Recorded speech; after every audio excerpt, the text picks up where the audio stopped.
Hello, and a very warm welcome to you all. My name is Pranshi Verma. I will be your instructor in this session. In today's session, I am discussing with you top iOS interview question and answer 2022 for your upcoming interview. So now, without wasting a moment, let us get started today's session. In iOS interview question and answer, first question is name the framework that is used to construct the application's user interface for iOS applications.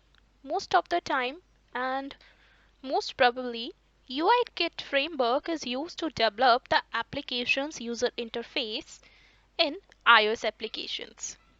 The UIKit framework provides event handling, drawing model, windows, views, and controls, and many other features specifically designed for a touch screen interface, means UI for iOS applications. Okay, UIKit frameworks, that is UIKit.framework, provides a crucial infrastructure needed to construct and manage iOS applications. This framework provides Windows and View architectures to manage an application's user interface, as well as event handling infrastructure to respond to the user input, and an app model to drive the main run loop and interact with the system.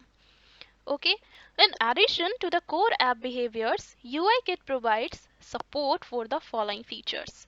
Means these are the main features provided by the UIKit frameworks, and they are: first one, a view controller model to encapsulate the content of the user interface. Next one, support for handling touch and motion based events in iOS applications. Next one, support for a document model that includes iCloud integrations.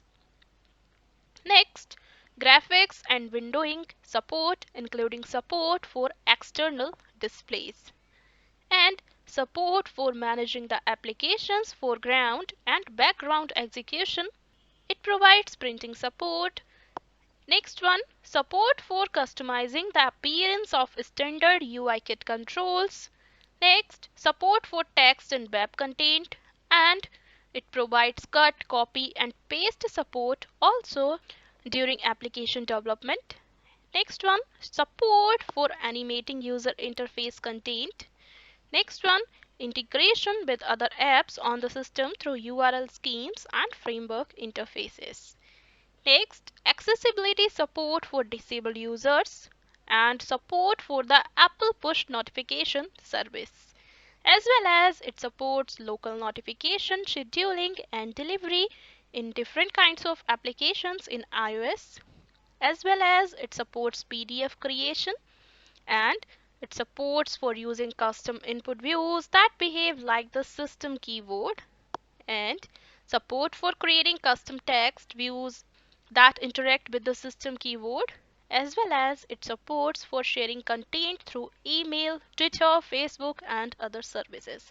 So guys, these are the main features of UIKit provides for the iOS developers for iOS applications.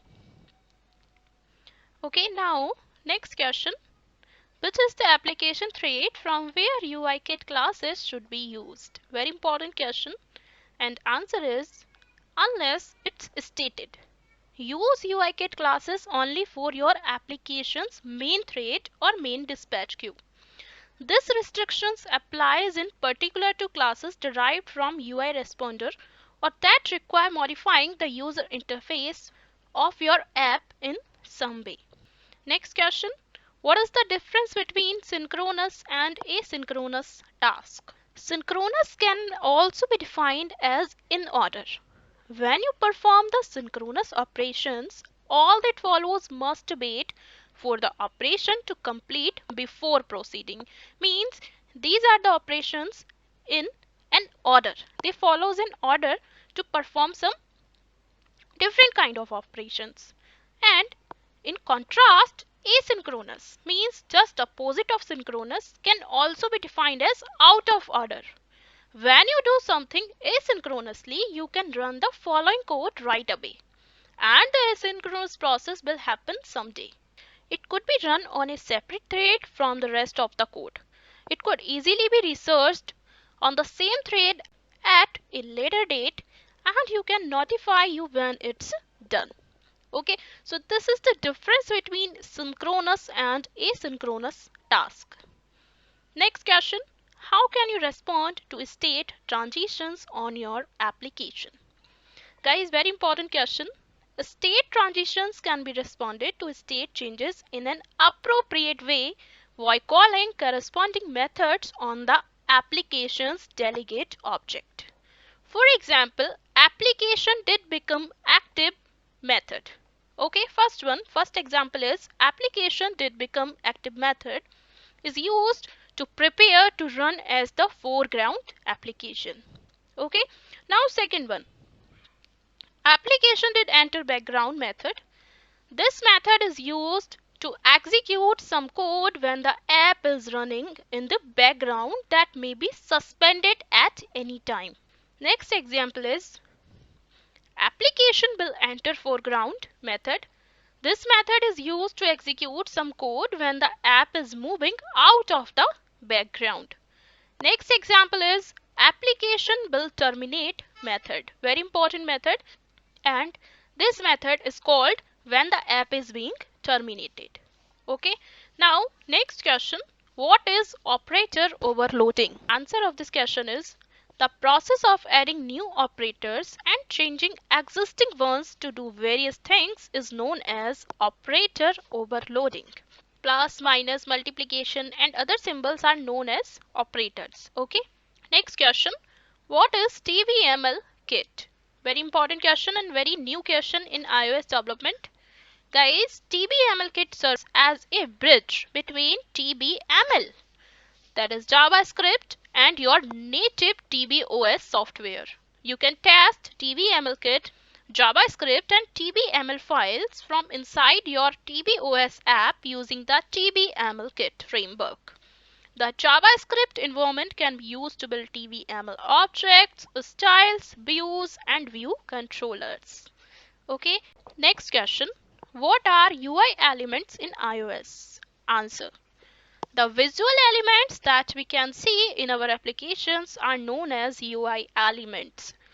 Some of these components, such as buttons, text fields, respond to user interactions, while others, such as images, labels, text, provide information. So guys, they all are included in it, UI elements. Okay. Next question. What is Shift and what is Objective-C? So guys, as you know, Shift is a modern programming language created by Apple for iOS, OS X, watchOS and tvOS application that combines the best of C and Objective-C, but without the C compatibility issues. Shift follows secure programming patterns while also incorporating modern features to make programming simpler, more versatile, and enjoyable. Shift is welcoming to no-voice programmers and feels familiar with Objective-C developers. The primary programming language for writing applications for OS X and iOS is Objective-C. Objective-C, it's an object-oriented programming language with a dynamic runtime that's a superset of the C programming language. As well as Objective-C takes C's syntax, primitive types, and flow control statement and adds classes and process definition syntax also. Next question, what is an NS error in Shift? The NS error class is a Cocoa class in Shift language.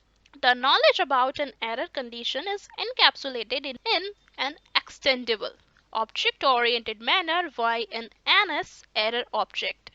It includes a predefined error domain, a domain-specific error code, and a user details dictionary with application-specific data. So it's all about NS error in Shift. Next question, what is the difference between KBC and KBO in iOS development? So guys, KBC stands for key value coding. At the other hand, KBO stands for key value observing. KBC is a method for accessing an object's properties using a string at runtime rather than needing to know the property names statically at development time. At the other hand, KBO, key value observing, allows a controller or class to monitor changes in a property value.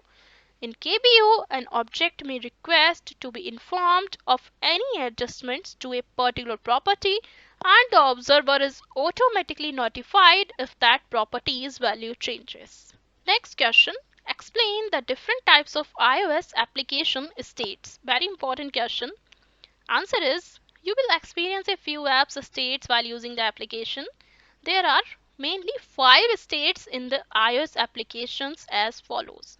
They are: first one, not running state; second one, inactive state; third one, active state; fourth one, background state; and fifth one, suspended state in iOS application. Okay guys, so now not running state. The application is in the not running state if the app is not launched yet, or if the application is not visible on the screen, or also there is the possibility that the application is terminated by the user or by OS. Okay. Now second state, inactive state. In iOS application development, an inactive state occurs when the application is not receiving events but the app is running in the background. An app transitions to a different state when the user locks the screens or the system prompts the user to respond to some event such as phone call or SMS messages is the only time it stays inactive. Okay, now next state is active state. In an iOS application, active state is the main execution state. In this state, the app is running in the foreground and the UI is accessible by the user and app developer. Next state is background state. Before being suspended, most of all apps enter this state. If an app requested extra execution time, then that will remain in the state for some more time. Also, an application will be launched directly into the background enters this background state instead of the inactive state. Okay. Next one, suspended state. In a suspended state, the application doesn't execute any code. The system pairs suspended apps without any notice to make more space for the foreground app when a low memory condition occurs. Okay. So guys, this is all about states in iOS applications. Next question. What is dynamic dispatch? Next question. What is dynamic dispatch? Answer. At runtime, dynamic dispatch determines which implementation of a polymorphic procedure, such as a method or a function, to call. This means that when we want to call our method, such as object methods, we must use this syntax. On the other hand, in Shift language, doesn't use any dynamic dispatch by default. Next question, what is GCD? GCD stands for Grand Central Dispatch. And what is GCD? GCD is a low-level API that allows you to manage multiple concurrent operations. It will assist you in increasing the responsiveness of your app by deferring computationally intensive tasks to the context. It's a simple concurrency model than locks and threads to deal with. Okay, so it's all about short description of GCD. Next question, what are the advantages of the Realm framework? Realm framework is a very popular framework in iOS development, and these are the advantages of Realm framework, and they are: first one, to handle all of the work, only a small amount of code is needed in Realm framework. Next one, Realm framework is available in both Objective-C as well as in Swift language. Next one, SQLite and core data have slower performance in this framework. Next one, database files can be shared easily between iOS and Android devices. Next one, there is no fee, no charges. Realm framework is completely free of cost provided by Apple. Next one, there is no limit to the data amount that can be stored. Okay. And next advantage of this framework is regardless of huge data sets or massive storage, consistent speed and consistency is achieved in Realm framework. So guys, these are the advantages of Realm framework. Next question. What are the different ways to specify the layout of elements in UI view? Answer. Here are a few common ways to specify the layout of elements in UI view. First one, using interface builder. We can add a XIB file to our project, layout elements within it, and then load XIB in our application code, either automatically based on naming conventions or manually. It's up to you. Also, using interface builder, we can create a storyboard for our application. Next one, we can write our own code to use NS layout constraints and have elements in a view arranged by auto layout. Next, we can create CG reacts describing the exact coordinates for each element and pass them to UI views, that is IDs, in it with frame, that is CG rect frame method. Okay, so these are the different ways to specify the layout of elements in UI view. Next question, what is SpriteKit and what is SceneKit? Guys, they both are different, and SpriteKit is a platform for creating animated 2D objects quickly and easily. At the other hand, SceneKit is a platform for 2D graphics rendering that was inherited from OS X. Next one, SpriteKit, SceneKit and Metal are expected to boost a new generation of mobile games that push the boundaries of what the powerful GPUs and iOS devices can do. Okay, so guys, SpriteKit and SceneKit both are using game development in iOS. Next question, differentiate between a frame and a bound.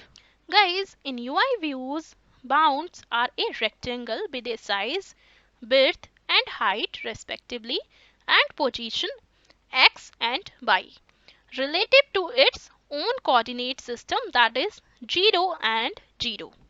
Now next one, a UI views frame. So guys, a UI views frame is a rectangle with a scale, that is width and height respectively and position xy relative to the super view it's located within. Okay, so this is the difference between a frame and a bound. Next question, how to prioritize usability in design? Answer. To prioritize usability, the design process has broken down into 4 steps. First step, consider the user's perspective when designing the user experience. Next step, users, not demographics, are what you should focus on. Next step, consider all of the scenarios in which an app might be useful when prompting it. Next step is, even after the app has been released, continue to improve its functionality. So guys, these are the ways to prioritize usability in design. Next question, explain iBeacons. Answer. Apple's introduction of Bluetooth Low Energy (BLE) wireless technology, iBeacon is a new way for iPhones and other iOS users to receive location-based information and services. Okay, next question. Describe managed object context and its function. Answer. A managed object context, that is represented by an instance of NS managed object context, is a temporary scratchpad in an application for a presumably related collection of objects. These objects collectively represent an internally consistent view of one or more persistent stores. A single managed object instance exists in one and only one context, but multiple copies of an object can exist in different contexts. I repeat, a single managed object instance exists in one and only one context, but multiple copies of an object can exist in different contexts. Now, the key functions of the managed object context include the following. First one, lifecycle management. In the lifecycle management, the context provides validation, inverse relationship handling, and undo or redo. Okay, second one, notifications. Notifications refers to context post notifications at various points that can be optionally monitored elsewhere in our application. Next one, concurrency. Here the core data uses thread or serialized queue confinement to protect managed object and managed object context. Okay, now next question. Why is the design patterns very important in iOS development? Answer is design patterns are important in software design because design patterns are reusable solutions to many common problems. They are models for writing code that's simple to comprehend and reuse. The most popular design trends in Cocoa are as follows, that is creational, second one is structural, and third one behavioral. So creational follows singleton classes, the structural follows decorator, adapter, and facade classes. At the other hand, behavioral design patterns follows observer and memento classes. Okay, if you want more detail on the design patterns in Shift, let me know in comment section kindly. Next question, what is concurrency? Concurrency is a fancy term for running several tasks at the same time. On iOS devices, concurrency is commonly used to allow you to run tasks such as downloading or processing data in the background while keeping your user interface sensitive. Okay, next question. Mention various ways to achieve concurrency in iOS. So guys, mainly there are three ways to achieve concurrency in iOS, and they are first one Grand Central Dispatch, second one Operation Queue, and third one via threads. Okay, next question. What is meant by deadlock? Guys, this is very simple question and frequently asked question in various interviews.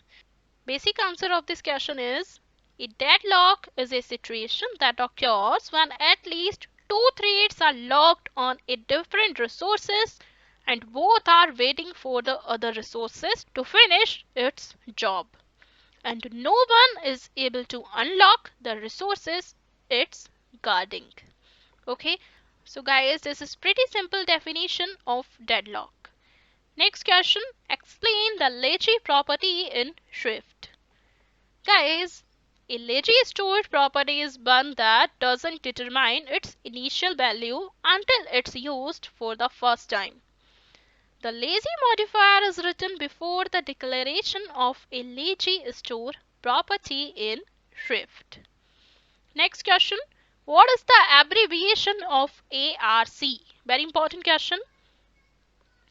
In iOS development, ARC stands for Automatic Reference Counting. Alright, Swift uses automatic reference counting to track and manage your application's memory uses. In most of the cases, this means that memory management just works in Swift and you don't need to think about memory management yourself. ARC automatically frees up the memory used by class instances when those instances are no longer needed. However, in a few cases, ARC requires more information about the relationship between parts of your code in order to manage memory for you. Using ARC in Shift language is very similar to the approach described in transitioning to ARC release notes for using ARC with Objective-C. Next question. What is the difference between strong, weak, read-only and copy?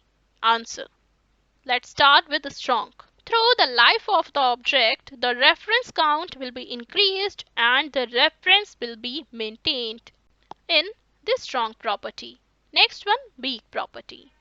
It can be said as a non-strong reference. That means it refers to the fact that we are referring to an object but not adding to its reference count. It's often used to establish a parent-child relationship. The parent has a strong connection with the infant, but the child has only a small connection with the parent. Okay. Now, next one, read-only property. Initially, the property will be set and it can't be changed. Okay. Means it's read only. Next one is copy. Copy property means that when an object is created, we were copying its value. Also prevents its value from changing. Okay. Next question. Explain QoS. So guys, QoS stands for the quality of service. It's a class that organizes the work that NS operation queues, NS thread artifacts, dispatch queues, and threads to POSIX threads. By assigning a QoS, you are telling the system how important it is, and the system prioritizes and schedules it accordingly. Next question. What is the use of dinit in Shift? Dinit stands for deinitialization in Shift. Deinitialization is in Shift language. Deinitialization is the method of deallocating or clearing up unused class instance objects in order to free up memory space used by machine resources for better memory management. Until a class instance is deallocated, the deinitialization process is usually named. Okay, next question. What is the difference between atomic and non-atomic properties, which is the default for synthesized properties? When would you use one over the other? Answer. Properties specified as atomic are guaranteed to always return a fully initialized object. This also happens to be the default state for synthesized properties. While it's a good practice to specify atomic properties to remove the potential for confusion, if we leave it off, the properties will still be atomic. This guarantee of atomic properties comes at the cost of performance. However, if we have a property for which we know that retrieving an uninitialized value is not a risk. For example, if all access to the property is already synchronized by other means, then set it to non-atomic can boost the performance. Okay. Next question. What is PList? PList stands for property list, or PList refers to a list that organizes data into named values and list of values using several object types.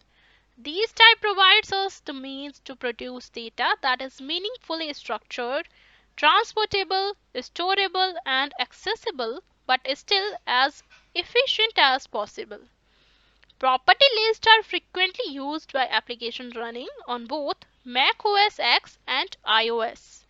This property list programming interfaces for Cocoa and Core Foundation allows us to convert hierarchically structured combination of these basic types of object to and from standard XML. We can save the XML data to the disk and later use it to reconstruct the original object. The user default system, which we programmatically access through the NSUserDefaults class, uses property list to store object representing user preferences. This limitation would seem to exclude many kind of object such as NSColor and NSFont object from the user default system. However, if objects conform to the NS coding protocol, they can be archived to NS data objects, which are property list compatible object.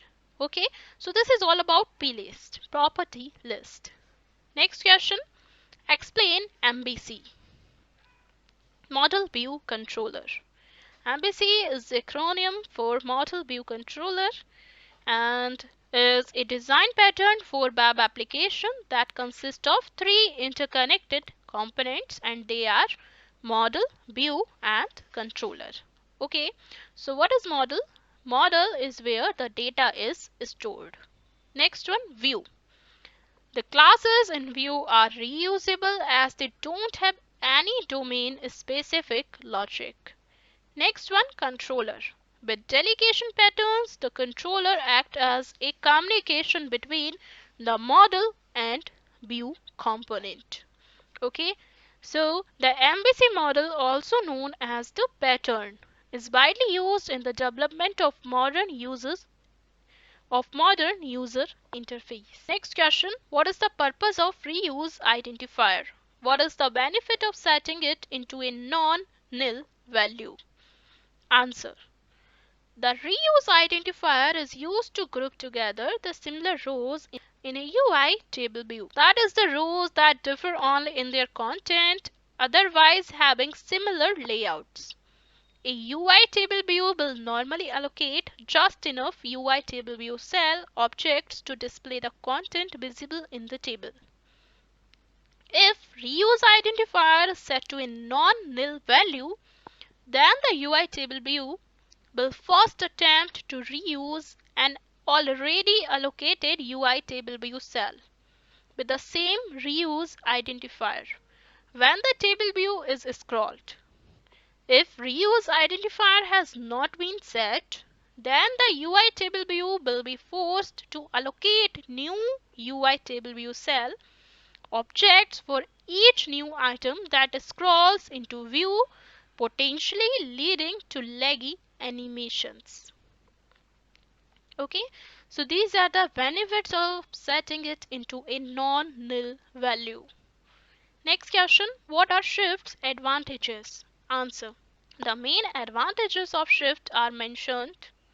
First one, Shift programming language is a modern programming language and every iOS developer just love the Shift language. It's very easy to read, it's easy to maintain, it's extremely fast comparatively other languages. It includes dynamic libraries, it's a safe programming language, and it's efficient memory management, and Shift code is very concise. Okay, so guys, these are the main advantages of Shift programming.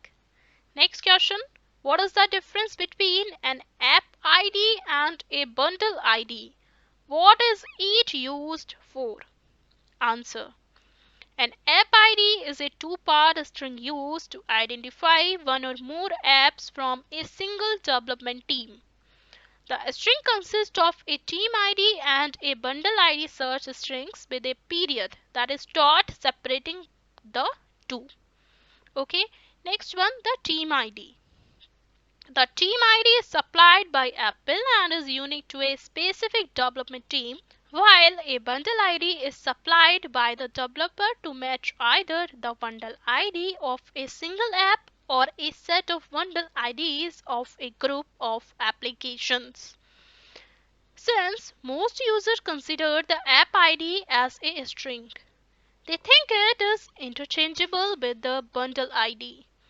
Once the app ID is created in the member center, we can only use the app ID prefix that matches the bundle ID of the application bundle. And the bundle ID uniquely defines each app. It's specified in your Xcode. A single Xcode project can have multiple targets and therefore outputs multiple applications.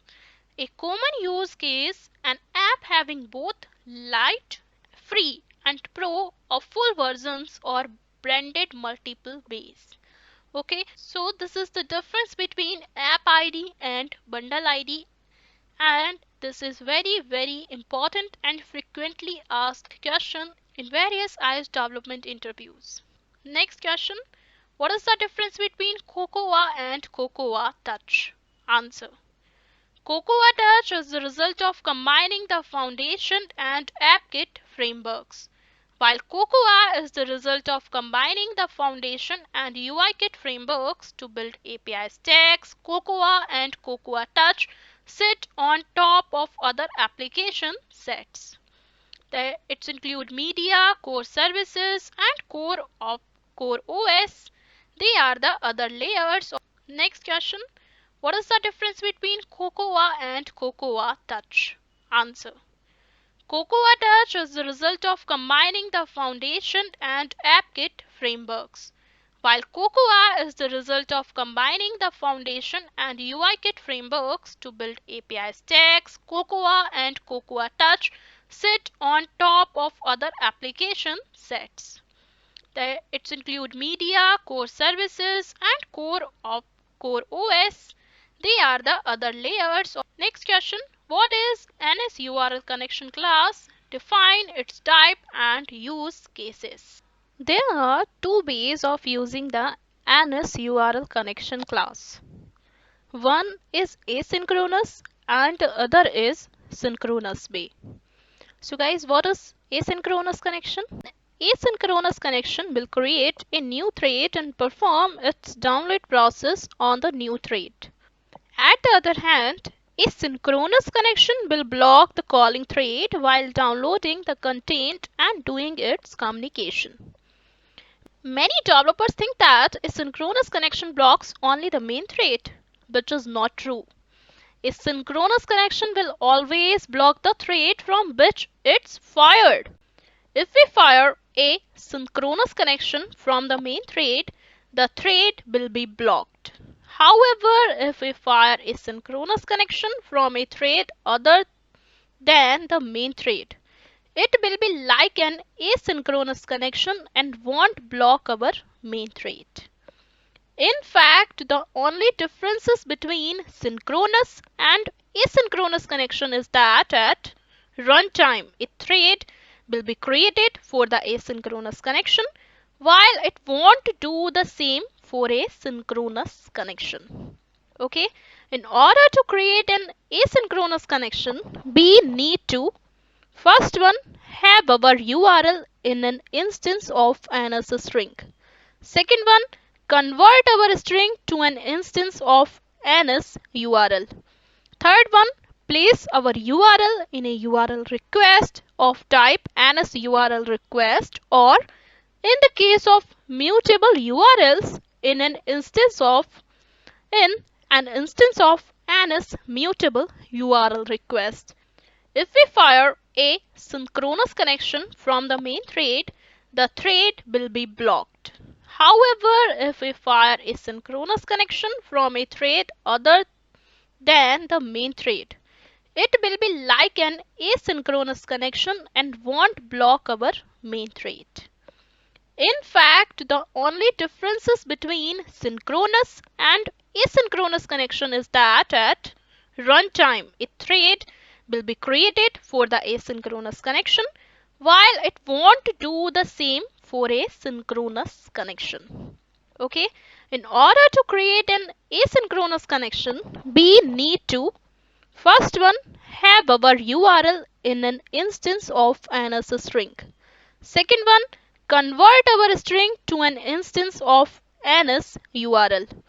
Third one, place our URL in a URL request of type NS URL request, or in the case of mutable URLs, in an instance of NS mutable URL request. And next one is create an instance of NS URL connection and pass the URL request to it. Okay, alright. Next question: how is memory management handled in iOS? Answer: memory management is Very crucial in any application, especially important in iOS application due to memory and other limitations. ARC, MRC references forms and value types are all included. Every iOS developer should be aware of this. Memory leaks and system crashes are all too common in iOS apps due to poor memory management. Okay, next question. What do you understand by memento pattern? Very important question. Now, answer. A design pattern in which you can save stuff somewhere. This externalized state can be later restored without violating encapsulation and maintaining the privacy of data.